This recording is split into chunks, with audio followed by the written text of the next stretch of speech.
আমরা না আসলে ক্লান্ত জাতি হিসেবে, আমি ব্যক্তিগতভাবে বাংলাদেশের একজন নাগরিক হিসেবে আমার এখন সত্যি খুব ক্লান্ত লাগে। দেখুন নিকোল, গাজীপুরে যে ঘটনাটা ঘটেছে সেই ঘটনায় কারা ঘটালো, কারা মদদ দিল, কারা সেটাতে উস্কে দিল এবং কেন মাঠে পুলিশ এবং সেনাবাহিনী মোতায়েন থাকা সত্ত্বেও এই ধরনের ঘটনা ঘটতে পারলো, সেটা স্বরাষ্ট্র উপদেষ্টার বের করার কথা, তাই নয় কি?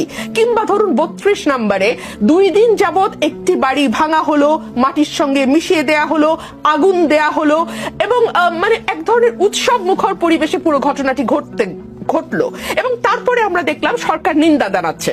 সরকার যদি শক্ত স্ট্যান্ড নিয়ে বলতো আমরা এটা সমর্থন করছি, কারণ জার্মানিতে নাজিদেরকে একেবারে মাটির সঙ্গে মিশিয়ে দেওয়া হয়েছিল, তাদের কোনো অস্তিত্ব রাখা হয়নি, ঠিক একইভাবে আমরা বাংলাদেশেও শেখের কোনো অস্তিত্ব রাখবো না, এটা যদি তারা বোল্ডলি ঘোষণা দিয়ে করতো তাহলেও মানুষ আশ্বস্ত হতো এই ভেবে যে ও আচ্ছা, সরকারের অন্তত নিয়ন্ত্রণ আছে, সরকার জানে ঘটনাটি ঘটছে এবং সরকার এটিকে ঘটতে দিচ্ছে বিকজ সরকার এটিকে সমর্থন করে। কিন্তু আমরা দেখলাম সরকার খুব কড়া ভাষায় বিবৃতি দিল তার একদিন পরে।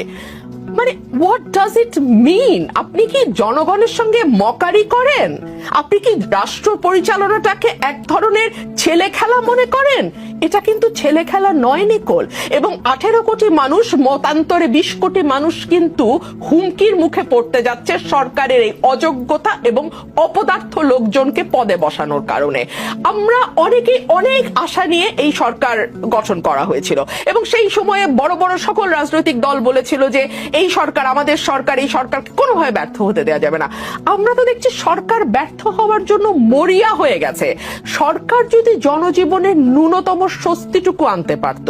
মানে এখন কি হয়েছে বাংলাদেশে, আমরা সন্ধ্যার পরে বহু বহু বহু বছর পর আবারও বেরোতে এখন ভয় পাই। আপনিও ভয় পান, স্বীকার করবেন কি করবেন না জানি না, আমি ভয় পাই ভাই। এবং আমি এটা সকল চ্যানেলে বলি, রাত হলে আমাকে আমার সঙ্গে আরেকটা লোক দিতে হবে গাড়িতে।